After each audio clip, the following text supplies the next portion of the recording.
Doctor Strange. So Doctor Strange is the next movie in a long, long line of Marvel Cinematic Universe films that just came out, and it features a new character we haven't seen in a live-action movie, or rather a good one, Doctor Stephen Strange. He's played by Benedict Cumberbatch, and he does a fine job in this role. Doctor Stephen Strange is basically a world-famous neurosurgeon who is a neurosurgeon. He works with his hands very well. He performs all kinds of miracles in surgery, and is famous for it, but then he gets into a car accident, and his life is ruined once he realizes his hands just don't work the way they do, and so he goes off to the other side of the world to learn what he can from monks, because they apparently have a different kind of medicine, a mystical kind, and now we have our movie. Okay, let's cut to the chase. This movie, in my opinion, was great. It was a very welcome addition to the Marvel Cinematic Universe. It explored a new type of way we see movies. I mean, when you had the original Marvel movies, you just had Iron Man and Captain America and Thor and just basic politics and Civil War and all that stuff. But now you have a new type of element, a new mystical, magical, supernatural type of element to it. Well, supernatural aside from Thor, but now you have something even cooler in the realms of magic. Not to mention it also brought out a character that isn't nearly as well known as, say, Captain America, and made him a very household name, much as Marvel did with Guardians of the Galaxy and Ant-Man, respectively, in the last 2 years. Benedict Cumberbatch plays this role so well as this very egotistical, arrogant, cocky doctor who thinks just because he's done good with surgery, he can do anything. And, well, his work backs it up because he's had multiple degrees. He's basically, if I could put it, he's basically House minus the Vicodin and the cane. And so his humility comes when he gets into an accident and realizes he has to learn everything from the ground up in form of the sorcerers. Tilda Swinton is also very good as the Ancient One. I definitely liked her in this movie.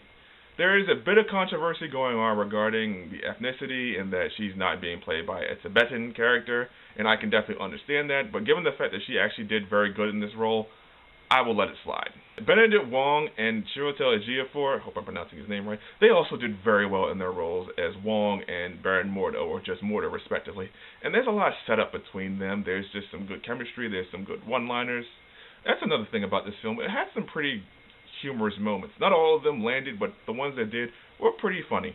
I'm glad Marvel still has the ability to make a serious movie while still having some fun with it.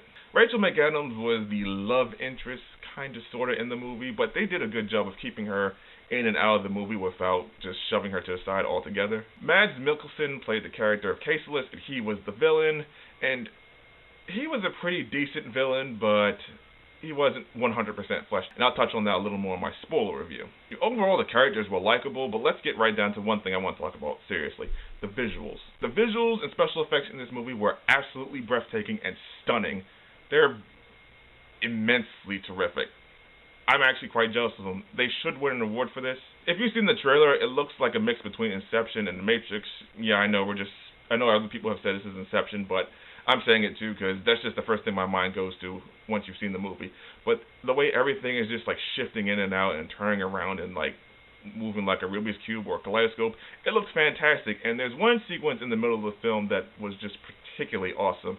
And whoever decided that, I have to salute them because that was awesome. It's actually one of the films I actually recommend in 3D, which stupidly I didn't go see it in 3D, but I would actually probably take that risk and do it regardless of how sick I may be because it's very trippy when you look at it. And it's not just one scene that's trippy either, it's several of them, so it's definitely an otherworldly experience. So it feels very authentic, and I just liked it. And the film is good enough to stand on its own as its own separate film, while making passing references to other characters. It's mostly contained, kind of like Guardians of the Galaxy, but it does make references to other issues here and there, and they're very scant though. However, the movie isn't perfect. If there's anything I complain about, it's the villain. And once again, they could do a little more with the villain because Mads Mikkelsen is a terrific actor, and the pacing is a little, well, it could be improved as far as the beginning of the movie goes. And there's also a bit where Doctor Strange is just learning things, which is what he should do as part of his development, but he does, I feel like they cut a scene out somewhere because he does pick up on things a little too fast, but that's in the first part of the film, so it's not really a spoiler. So there's that. Overall, Doctor Strange is a very welcome addition to the Marvel Cinematic Universe.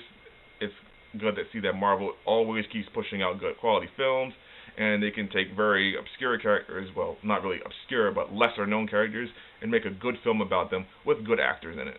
Also, there is a post-credit scene and an end-credit scene. Well, there's two credit scenes after the credits roll. And I have to stress this out. It's been 8 years, and they've been kicking out these movies for a while. I don't really understand why people keep leaving the theaters once the credits start rolling. They should know by now that there's other goodies after the credits.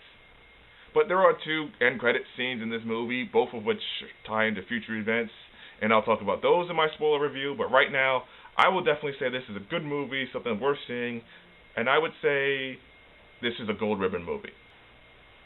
Okay, so Doctor Strange, have you seen it yet? What did you think? Did you like it? Did you dislike it?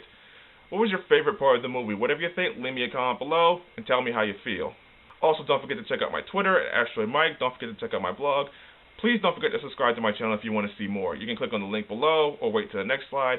And as always, I will see you around. So until then, this is me saying peace out.